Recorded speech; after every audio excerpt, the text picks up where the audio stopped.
maintenant à la grâce de ton ciel et qu'au nom de Jésus, cette parole soit libérée pour la restauration et le bien de tes enfants. Dans le nom de Jésus, qu'elle produise dans nos vies, ô Seigneur, la manifestation de ta puissance au nom de Jésus. Ô Père, que celui qui est malade reçoive la guérison. Que celui qui est désespéré reçoive la force, ô Père. Celui qui est désemparé reçoit l'orientation divine au nom de Jésus. Alléluia. Que Dieu soit loué. Amen. On va aborder la parole de Dieu sur l'angle de nos 12 matins de prière. Notre thème, c'est le jour où Dieu te visite. Le jour où Dieu te visite. Alléluia. Aujourd'hui, je ferai un résumé des 4 jours que nous avons déjà vus, mais je ne ferai pas tous les 4 jours.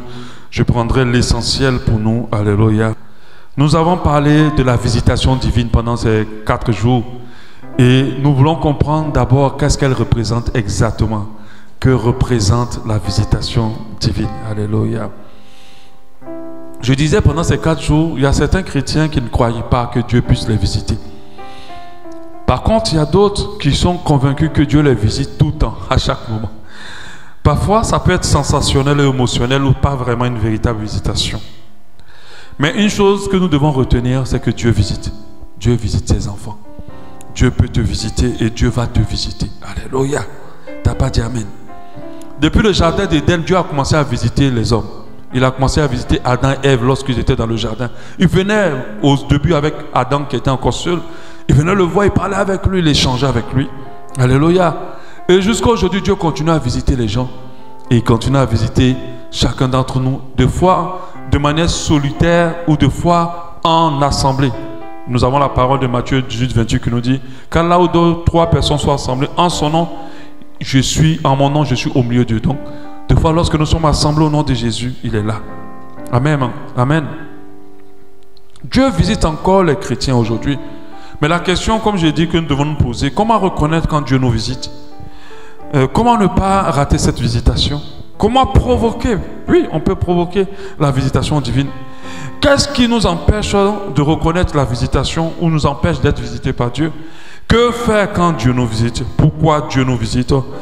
Est-ce que la visitation de Dieu peut être de Dieu peut nous... Qu'est-ce que la visitation plutôt de Dieu peut nous apporter? Et il y a plusieurs questions que nous devons développer. Notre passage de base, c'est Luc 19, 41 à 44. Comme il approchait de la ville, Jésus, en le voyant, pleura sur elle et dit: si toi aussi pleurais sur Jérusalem, au moins en ce jour qui t'est donné, tu connaissais les choses qui appartiennent à ta paix, mais maintenant elles sont cachées à tes yeux. Ils viendront sur toi des jours où tes ennemis t'environneront de tranchées. Tranchées, c'est-à-dire qu'ils vont te taper. T'encercleront et te serreront de toutes parts. Ils te détruiront, toi et tes enfants, au milieu de toi, et ils ne laisseront pas en toi pierre sur pierre, parce que tu n'as pas connu le temps où tu as été visité. Dieu parle de Jérusalem qui sera maltraité, en difficulté, parce qu'il a ignoré le jour où Dieu les a visités. Nous devons comprendre que quand nos vies se compliquent et que nos vies deviennent difficiles, car certaines choses semblent perdurer sur nous, dominer sur nous, c'est parce que parfois nous n'avons pas reconnu le jour où Dieu nous a visités. Quand Dieu nous visite vraiment pour un but. Alléluia. Les Juifs ont été condamnés parce qu'ils ont méprisé le jour où Jésus est arrivé. Quand Jésus est arrivé, ils se sont dit que ce n'est pas lui le Messie. Il ne devait pas venir comme ça. Et ils ont négligé le Messie. Et malheureusement, ils ont commencé à souffrir. Les ennemis dominaient sur eux. Les ennemis les combattaient parce qu'ils ont négligé la venue de Jésus. Alléluia. Amen. Comme je disais, Dieu visite encore aujourd'hui, mais le challenge pour nous, c'est de pouvoir reconnaître cette visitation, c'est de pouvoir expérimenter cette visitation, parce qu'il le fait par divers canaux, en divers lieux. Moi, ça a été dans ma douche une fois, 2 fois c'était sur mon lit, 2 fois c'était même ici dans la présence de Dieu, pour ceux qui se rappellent. Il m'avait visité, c'était compliqué pour moi de me lever, et c'était tellement difficile, mais c'était tellement agréable aussi. Alléluia. Ça m'a fait du bien, et cette présence était restée sur moi pendant 1 ou 2 semaines. Ça m'a fait énormément de bien. Alléluia. Pendant que c'était après un temps de retraite qu'on avait fait ici. Il utilise divers canaux aussi. Il peut passer par n'importe quoi, n'importe qui pour nous visiter. Il utilise divers instants. Dieu peut nous visiter à n'importe quel moment. Nous n'avons pas de précision sur sa visitation. Il utilise différentes manières aussi. Alléluia. Que représente cette visitation? Qu'est-ce qu'elle représente? Le comprendre pour nous permettra de réaliser vraiment ce que c'est cette visitation. Et j'avais dit, pour le comprendre au mieux, parlons de la visitation d'un président chez nous. Si le président de la République se déplace chez vous, qu'est-ce que ça représente pour vous? Ça représente énormément de choses. Amen. Parce que dans sa hauteur de président, sa visitation ne peut pas être banale. Elle a de l'importance et elle est très importante. Alléluia. Amen. Je ne sais pas si on me suit. Donc la visitation de Dieu représente quoi? La faveur, le privilège et la grâce. Lorsqu'un président vient chez toi, sache que tu es favorisé. Sache que tu es privilégié. À plus forte raison, notre Dieu. Quand Dieu te visite, c'est que tu es proche de son cœur. Alléluia. C'est que tu as de la faveur, tu as de la valeur pour lui. Tu es favorisé. Bon, tout le monde a de la valeur aux yeux de Dieu, mais c'est une faveur. Elle représente une faveur. Alléluia. On a vu le cas du centenier. Quand il a demandé à Jésus de guérir son serviteur, il a dit: ne viens pas chez moi, parce que je ne le mérite pas. Parce qu'il réalisait que c'était une faveur pour Dieu, pour Jésus, de venir chez lui, parce que c'était un grand Dieu qui devait venir chez lui. Qu'est-ce que la visitation représente? Ça représente aussi la fin des souffrances. Je ne sais pas pourquoi tu souffres. Qu'est-ce qui te fait autant souffrir? Quelle souffrance qui perdure dans ta vie jusqu'à aujourd'hui? Quelle souffrance qui a du mal à te lâcher? Quelle difficulté qui s'attache à toi? Alléluia. Quel blocage qui a du mal à sauter? Sache que lorsque Dieu te visite, c'est la fin de tout cela. Alléluia. C'est la fin de tout cela. Lorsqu'un président vient à toi, je ne sais pas quel problème vraiment qui va subsister. Il fera en tout cas de son possible. Mais nous savons que le président est limité. Notre Dieu n'est point limité. Car à lui, la parole de Dieu dit: rien n'est impossible. Alléluia. On a vu le cas de la veuve de Sarepta. Quand Élie est venu chez elle, c'était Dieu qui la visitait. Il a visité en sécheresse, en temps de sécheresse. Et ce jour-là, la situation de cette dame s'est résolue, elle et son fils, à jamais. Que représente la visitation? Le changement de condition. Oui. Quand Dieu a visité Abraham au travail de ces trois personnes qui passaient, Abraham et Saraï, c'est comme ça qu'on les appelait avant la visitation divine, étaient encore stériles, n'avaient pas d'enfants. Amen. Mais quand ces trois personnes passaient et qu'ils représentaient la visitation de Dieu dans la vie d'Abraham et Saraï, leurs noms ont changé. Ils étaient appelés stériles avant et ils ont été appelés féconds, fécondes. Et par la suite, Abraham est devenu Abraham et Saraï s'appelait maintenant Sarah parce que Dieu les avait visités. Alléluia. La visitation de Dieu représente aussi l'élévation, la distinction, l'honneur. Amen. Quand Dieu te visite, ta condition change.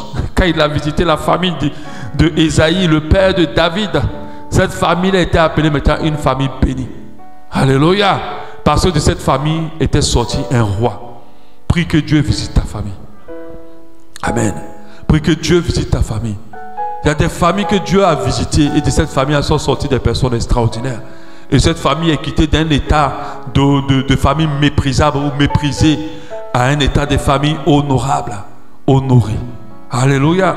Distingué. Amen. Parce que la visitation de Dieu est passée par là. La visitation de Dieu représente aussi la délivrance, la résurrection, la guérison. Je ne sais pas de quoi tu souffres, mais sache que Dieu, lorsqu'il te visite, ta souffrance s'arrête. Amen. C'est pour ça que chacun de nous devons chercher la visitation divine. Cette femme qui avait un père de sang pendant 12 ans et celui qui était malade pendant 38 ans a été visité par Dieu au travers de Jésus. Et la maladie de ces personnes qui avaient tellement perduré s'est interrompue. La visitation de Dieu représente aussi l'impossible, la réalisation de l'impossible. Ce qui n'est pas possible aux hommes devient possible lorsque Dieu vous visite. Ce que les médecins déclarent impossible devient possible lorsque Dieu vous visite. Parce que Lazare était mort. Oui, on comprend. S'il venait de mourir et que Jésus était là pour sa résurrection, on aurait dit peut-être qu'il est tombé juste dans une convulsion et puis voilà, il s'est relevé. Mais la Bible dit qu'il est mort pendant 4 jours. Donc il n'y a même pas une histoire de dire qu'il a fait une petite convulsion ou bien voilà. Parce qu'il y a des gens qui meurent et lorsqu'on les amène à la mort, ils se réveillent. Ça arrive et c'est arrivé à plusieurs personnes. Amen. C'est arrivé. On ne parle pas de ça. On parle de 4 jours. Il est mort pendant 4 jours. Amen. Après ces 4 jours, quand Dieu l'a visité, au travers de Jésus, ce qui était impossible est devenu possible. Un mort a ressuscité, ainsi que le cas de la fille de Jairus, qui était morte. Jésus, quand il est venu par la visitation divine, a dit qu'elle dormait. Amen. Quand Dieu te visite, la paix que tu ne connaissais pas, le soulagement et l'assurance que tu n'as jamais connu devient ton partage. Il te le transmet et tu deviens fortifié. Quand Dieu te visite aussi, il te reçoit la force. Je ne sais pas, certainement il y a quelqu'un dans cette salle qui est fatigué, qui est épuisé, qui a lutté de ses propres forces longtemps, qui a lutté avec ses propres moyens longtemps, qui a fait toutes les stratégies possibles pour changer sa condition et sincèrement ne sait plus quoi faire. Je vais te dire, tu as besoin que Dieu te visite. Alléluia. Tu as besoin qu'il te visite. Parce que tu as tout fait. Tu as fait ce que tu pouvais. Tu as fait ce dont tu es capable. Tu as fait toutes les stratégies possibles. Aujourd'hui, tu es fatigué. Parce que à chaque fois, ça monte et ça descend. À chaque fois, ce grand mur qui est devant toi n'arrive pas à bouger. Mais je vais te dire, tu as besoin d'une visitation divine. Parce que Dieu te donnera sa force. Dieu te donnera sa force. Tu n'as pas dit Amen. Afin que cette montagne se déplace. Alléluia. Et que ta condition change au nom de Jésus. Alléluia. Voilà ce que représente la visitation divine. Nous avons aussi vu les différentes manières dont Dieu nous visite. On est passé 3 au but. Comment Dieu vient visiter les gens? La Bible nous a fait comprendre qu'il n'a pas une méthode précise pour nous visiter. Il nous visite tellement de différentes manières que si on ne maîtrise pas les différentes manières dont Dieu nous visite, on peut rater une visitation divine. Alléluia. Donc nous allons voir les différentes manières dont Dieu nous visite pour comprendre que certaines choses qui nous sont arrivées ou qui nous arrivent est une visitation divine. Amen.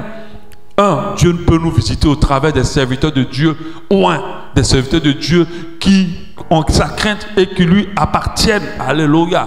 Parce que quand on lit la Bible, Jésus lui-même nous parle de faux prophètes. Nous comprenons qu'il y a des hommes de Dieu qui n'appartiennent pas à Dieu. Alléluia. Mais je parle de ceux qui lui appartiennent et qui ont sa crainte, qui portent les fruits dignes des serviteurs de Dieu. Parce que la Bible dit, vous reconnaissez les faux prophètes au travers de leurs fruits. Alléluia.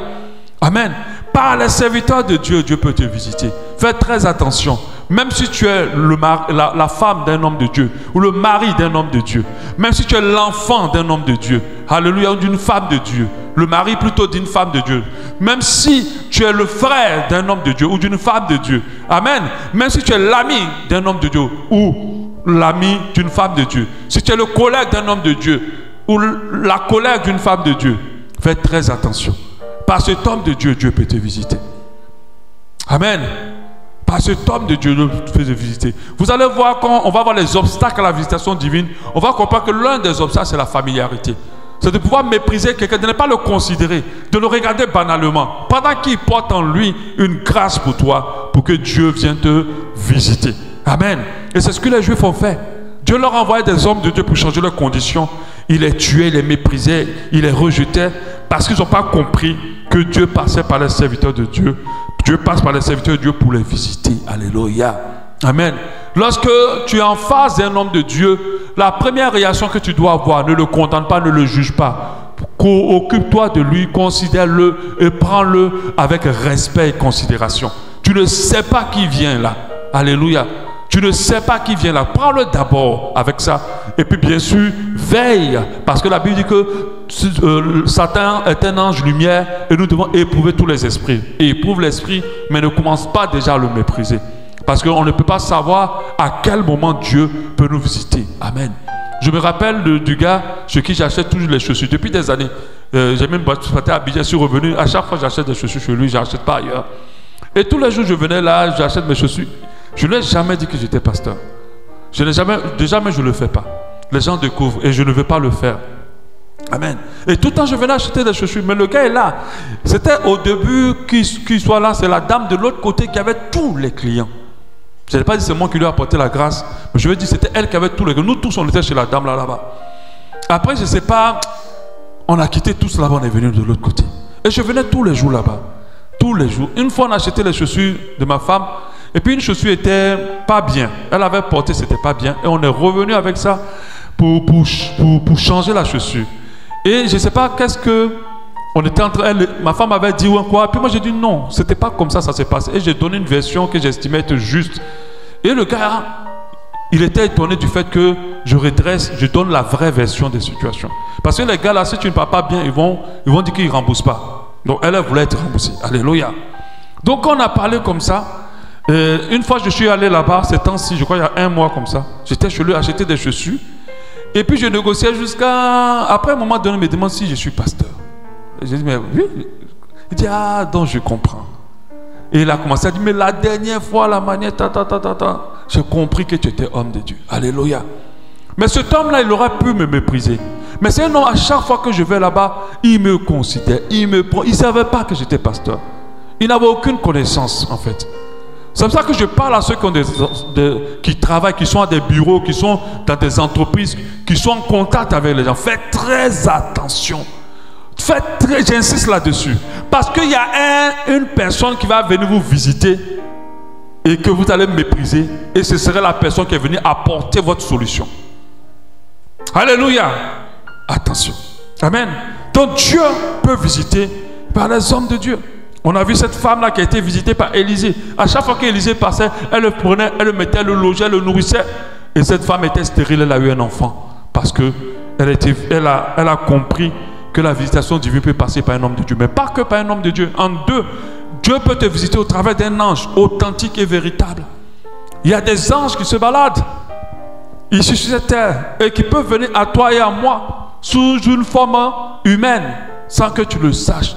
Et Dieu peut venir à toi pour pouvoir te visiter. On a vu dans la Bible, il y a tellement de cas. Pour ceux qui connaissent l'exemple le plus célèbre, c'est l'exemple de Marie. Marie a été visitée par Dieu. Le catholique dit Marie pleine de grâce. C'était une grâce, une faveur pour elle d'être visitée. Elle n'était pas la seule vierge du moment. Alléluia. Elle n'était pas la seule vierge. C'était une grâce de Dieu qu'elle va apporter. Mais c'est un ange qui lui a apporté cette visitation divine pour que son nom soit associé, le nom de Marie soit associé au nom au-dessus de tout nom. Alléluia. Parce qu'on ne parle plus de Jésus sans parler de cette femme-là par qui Dieu est passé pour nous amener le Messie pour la vie éternelle. Alléluia. Dans la vie, on a Manoach, la maman de Samson. Elle était stérile. Et pour qu'elle puisse sortir de cette stérilité, un ange est venu à elle. On a le cas de Gédéon. Gédéon aussi, son pays était en captivité. Et il fallait que Dieu amène un ange pour pouvoir lui donner cette capacité surnaturelle à pouvoir sortir toute la nation de sa condition. Oui. Mon frère, avec tes propres forces, tu n'y arriveras pas. Ma soeur, avec tes propres capacités, tu n'arriveras pas. Tu as besoin que Dieu te visite. Afin que ce qui est méprisable, ce que les gens méprisent, devienne la pierre angulaire de la situation. Alléluia. Si quand tu t'associes avec Dieu, tu deviens un Superman, une Superwoman. Parce qu'avec le Seigneur, rien n'est impossible. Amen. Alléluia. On a la visitation, je ne vais pas insister sur les anges, on a la visitation par des personnes ordinaires. Vous qui avez l'habitude de considérer les gens par rapport à leurs apparences, faites très attention. Dieu va amener un fou, bien une personne négligée vers toi pour te demander un peu d'argent. Mais tu ne sais même pas qui est devant toi. Ça peut être une personne qui porte la grâce de Dieu. Dieu visite par les personnes ordinaires. Les personnes simples qui n'ont rien à frapper le regard. Vous voyez, même quand Dieu a amené le Messie pour nous sauver, les gens s'attendaient, les Juifs s'attendaient à un grand roi, avec l'or, avec vraiment une grosse royauté qui venait à eux. Mais c'était une grande royauté qui venait à eux, mais sur une image d'une petite royauté. Alléluia. La Bible dit que Jésus n'avait rien pour attirer le regard. Imaginons que nous aussi on était à cette époque-là. Imagine-toi à cette époque. Est-ce que tu aurais reconnu que c'était le Messie? Est-ce que tu ne serais pas parmi les gens qui ont dit Barnabas, Barnabas, Barnabas, Jésus à mort, Jésus à mort? Est-ce que tu ne serais pas parmi ces personnes-là? Tu vas mépriser Jésus et tu vas accorder de l'importance à Barnabas. Parce que Jésus n'avait rien pour attirer le regard. Le Jésus que vous voyez sur les affiches avec les yeux bleus, les cheveux en brushing là, c'est pas lui. Le Jésus beau que vous voyez et les gens collent partout là, ce n'est pas lui. C'est le visage d'un acteur qui a tourné le film Jésus. Amen. L'acteur là même a demandé pardon aux gens. Ne m'adorez pas. Alléluia. La Bible dit, il n'avait rien pour attirer les regards. Pour ne pas dire qu'il était vilain. Parce que la Bible prend ses gants. Il n'était pas joli. Il n'était pas bling. Parce que c'est une image qu'on veut nous faire croire. Mais ce n'était pas le cas. La Bible n'a pas dit il n'attirait pas le regard. Il dit il n'avait rien pour attirer le regard. Alléluia. Faites très attention. Vous qui avez l'impression, vous qui cherchez vos solutions dans tout ce qui frappe à l'œil, vous pouvez vous tromper. Vous pouvez rater une visitation. Dieu peut te visiter par une personne ordinaire. Une personne qui n'a rien pour attirer le regard. Je parle beaucoup à ceux qui sont dans des positions où vous recevez, où vous êtes en contact avec pas mal de personnes. Faites très attention. Parmi ces personnes-là, Dieu peut glisser un ange, Dieu peut glisser un serviteur de Dieu, Dieu peut glisser une personne ordinaire par qui il vient vous visiter. Alléluia. Amen. Dieu visite aussi par son Esprit Saint, directement. L'Esprit Saint peut venir te remplir. On a vu au temps de la Pentecôte, c'était une visitation divine. On a parlé que il n'y a pas de changement de dimension sans visitation divine. On a compris. Quand Dieu les a visités, ils ont changé de dimension. Au point même que l'un d'eux, il marchait puis l'autre guérissait les gens. Mais ce n'était pas possible tant qu'il n'avait pas été visité par Dieu. Alléluia. C'est une visitation divine par le Saint-Esprit. Le Saint-Esprit, Dieu peut te visiter par son esprit. Dieu te visite aussi au travers des songes et des visions. Oui, il vient dans ton sommeil te parler, échanger avec toi. Il prend des fois plusieurs formes. Mon Dieu m'a visité à 2-3 reprises en prenant l'image de mon propre père. Et comment je savais que ce n'était pas les histoires des revenants de sorcellerie, c'est le bien-être que ça m'a fait dans le sommeil. Quand je me suis réveillé, je me suis senti tellement bien. Et j'ai compris que seule la présence de Dieu pouvait me faire cet effet. Il m'a visité pour me révéler pas mal de choses. C'est pour cela que faisons très attention. Je le dis, peut-être entre parenthèses très important. Avant de dormir, ne chargeons pas trop notre esprit. Avant de dormir, ne nous bourrons pas d'écran et d'autres choses. Je pense que ces choses-là sont en train de tuer la disposition, la prédisposition à une visitation divine pendant la nuit. Ce sont des moments tellement favorables pour recevoir la visitation de Dieu. Amen. Alléluia. Amen. On a vu que par cette visitation divine, la condition de Jacob a changé. Lorsque son beau-père voulait le tromper, Dieu l'a visité. Il lui a montré de manière stratégique comment avoir plus de bétail. Alléluia. Et c'est comme ça qu'il est devenu riche. Par la prédication de la parole, lorsque la parole de Dieu est annoncée, nous pouvons être visités par Dieu. On a vu comment Corneille et sa famille ont été visités pendant que l'apôtre Paul annonçait. Et Dieu, en dernier, peut nous visiter directement par Jésus lui-même. Certains d'entre nous ont vu Jésus. Amen. Certains d'entre nous l'ont expérimenté. D'autres l'ont vu. Il n'avait rien pour attirer le regard. Certains l'ont vu dans sa gloire, avec un visage lumineux, avec des mains percées, avec des pieds percés. D'autres ont fait cette expérience authentique. Alléluia. Moi, je n'ai pas fait cette expérience, mais j'en connais qui en ont fait. Alléluia. Certains ont vu Jésus de manière authentique. Nous allons terminer avec le dernier niveau. Je ne verrai pas les exemples. Amen. La visitation divine, vous devez comprendre qu'elle a une particularité très importante. Dieu nous visite généralement, je mets le généralement parce qu'il y a une exception quand même. Il nous visite généralement de manière simple. De manière simple, mais puissante. Alléluia. Vous savez, le cours de vie des gens change avec des choses qu'on peut banaliser.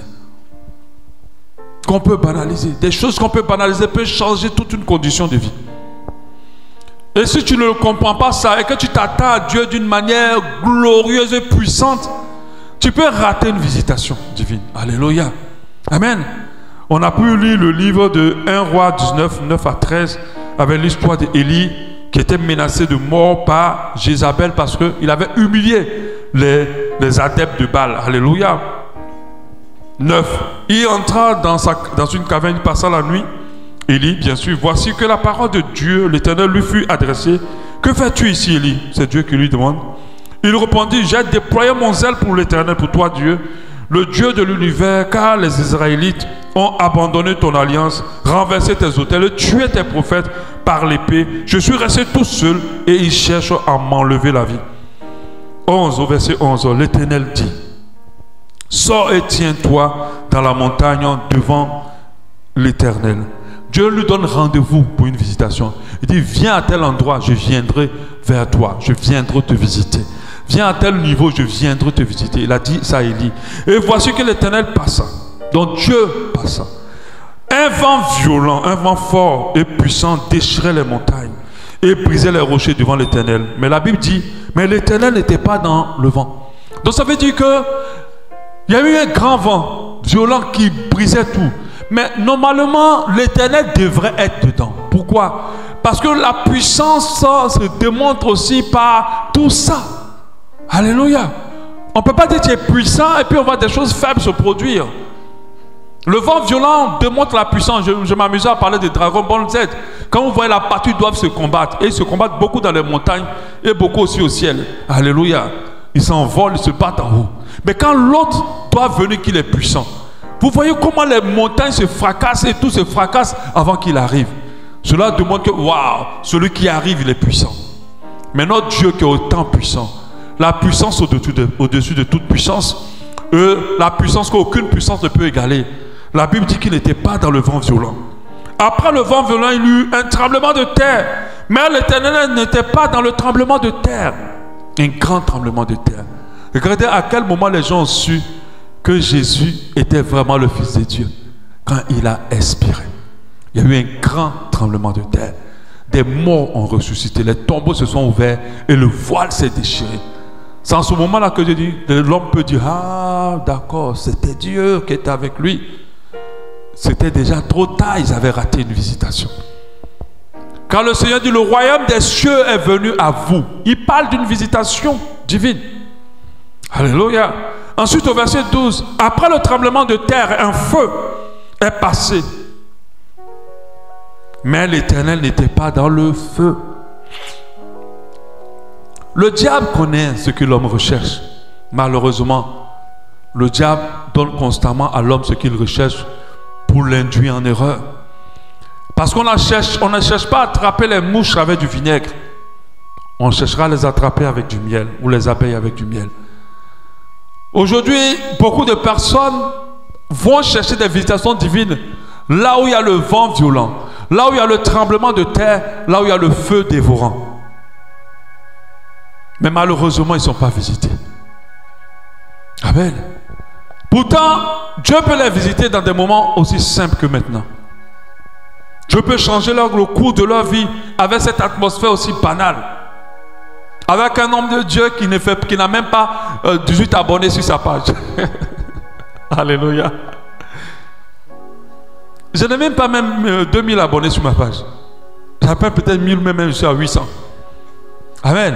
Avec un homme de Dieu qui a 800 abonnés, Dieu peut te visiter. Amen.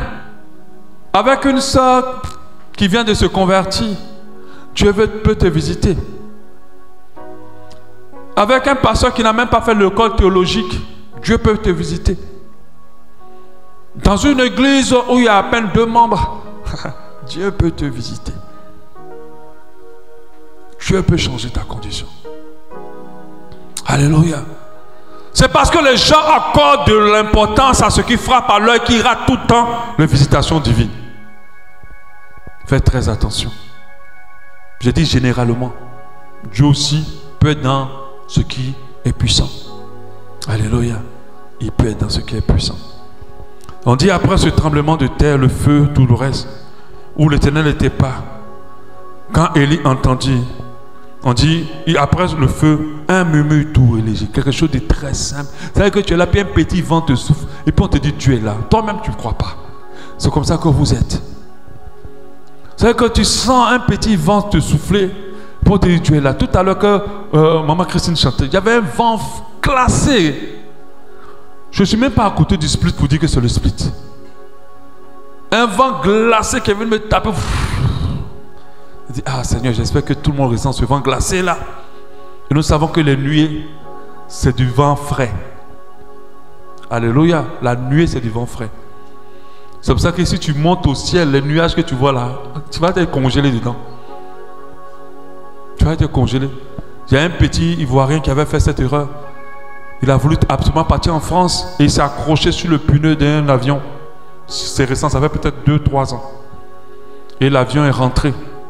Le pneu est rentré avec lui où il se range quand l'avion s'envole. Pour lui, c'est bon.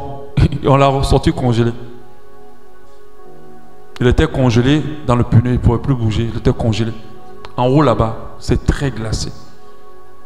C'est très frais. C'est pour ça que quand vous voyez l'avion faire des turbulences, c'est la densité de la fraîcheur. Alléluia. C'est la densité de la fraîcheur. Or là où il y a la fraîcheur, il y a la pression. Amen. C'est un peu ça. Parce que l'air devient plus dur. L'air devient plus dur. Amen. Donc, c'est dans ce vent-là que Élie a compris qu'il fallait que Dieu était maintenant là. Celui avec qui j'avais rendez-vous était là maintenant. Il est présent. Et c'est là qu'il s'est enveloppé et que lui avec Dieu ont commencé à parler. Il avait besoin de cette visitation pour pouvoir s'en sortir. Alléluia. Il en avait besoin. Dans la Bible, l'une des visitations qui m'a beaucoup plu, j'aimerais parler pour terminer. Des visitations de vie qui m'a beaucoup plu, c'est celle de Abraham et de Sarai. Alléluia. On va lire ça rapidement pour terminer. Ils étaient dans une condition difficile. Ils n'avaient pas d'enfants. Pendant que Dieu leur a dit que vous serez une famille d'une postérité. Quand on parle de postérité, on ne parle pas de petits enfants. On parle de beaucoup d'enfants. On parle d'une génération qui ne finira jamais. Il y a des gens, leur génération est finie. Il n'y a plus personne qui les représente ici. Amen. Mais il y a des enfants d'Abraham qui existent jusqu'à aujourd'hui. Alléluia. C'est l'Abraham qui a existé avant. Il a des enfants. Mais il y a des personnes qui n'ont plus de génération. C'est fini. Dieu leur a fait une promesse d'une postérité. Il dit, de la manière tu vois les étoiles dans le ciel, tu ne pourras pas compter ta postérité. Mais sauf qu'ils étaient stériles. Et comme quand il y a une condition difficile, il faut une visitation divine. Quand il y a une condition difficile, je dis qu'il faut une visitation divine. Alléluia. Genèse 18 à partir de 1. L'Éternel fut lui apparu parmi les chênes de Mamré, comme il était assis à l'entrée de sa tente pendant la chaleur du jour. Il leva les yeux, regarda. Voici 3 hommes se tenaient près de lui.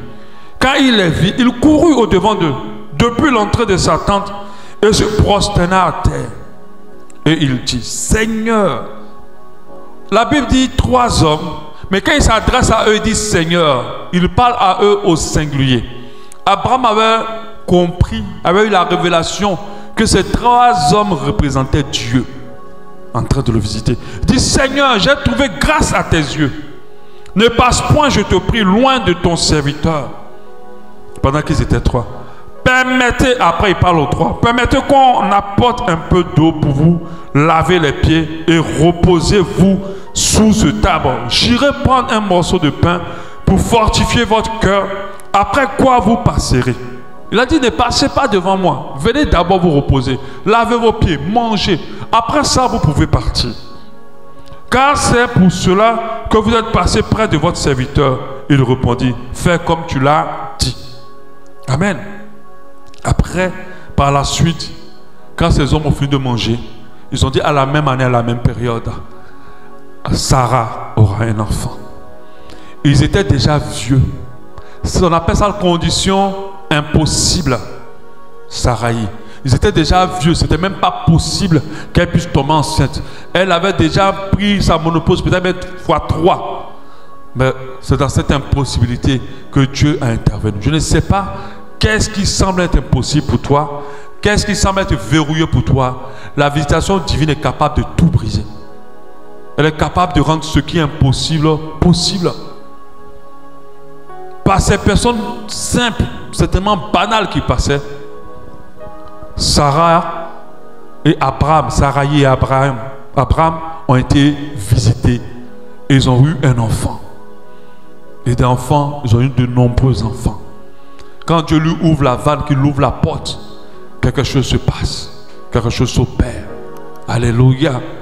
Ne méprisez pas la manière dont Dieu va vous visiter. Alléluia. Amen. Pour la semaine prochaine, nous allons voir dès lundi comment reconnaître que Dieu nous visite. Mais avant d'aborder cela, je vais parler des conditions qui favorisent la visitation divine. Je vais parler beaucoup plus de ça d'abord. Qu'est-ce qui va favoriser que Dieu te visite? Amen. Amen. Donc ça veut dire que je fais monter le 9 pour provoquer la visitation. Comment se prépare la visitation divine. On verra aussi qu'est-ce qui empêche Dieu de nous visiter. Bon, on va voir ça aussi. Que faire quand Dieu nous visite? Les différents impacts de la visitation divine. Je suis déjà en train de donner pas mal. Mais nous allons pouvoir parler de ça. Je nous encourage à être là lundi matin à 6 heures pour prier ensemble avec nous. Les 12 matins ont été toujours un départ de changement de conditions. Je vous le dis. Et c'est une réalité. On l'expérimente tout le temps. On l'expérimente encore. Si tu t'attends à Dieu, alors reste fidèle. Si tu ne peux pas te déplacer, ne te déconnecte pas des lives. Alléluia. Amen. Alléluia. Nous allons prier.